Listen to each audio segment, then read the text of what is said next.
Hey there, this is part of my War on WordPress series. It's a software for websites that I just do not like at all. Now, you need to have a bunch of plugins to get WordPress to work as a website. The average number of plugins is 18, which is 5 down on the previous year from when this survey was done in 2023. On average, 6 out of those 18 are outdated, so they're very vulnerable.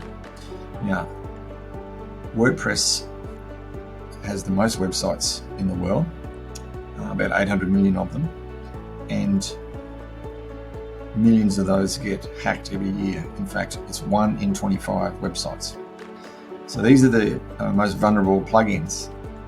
So there's this Contact Form 7, an image resizing tool, WooCommerce, another form, Yoast SEO plugins, very popular, as is Elementor and Page Builder. So there's a chance that you will get hacked if you have WordPress. Now, there's also lots of other problems, but this is one of the biggest. So making sure you have backups done well and in a different place to where the website is hosted is very important.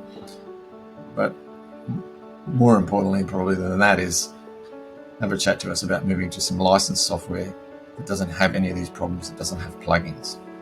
Hope this helps.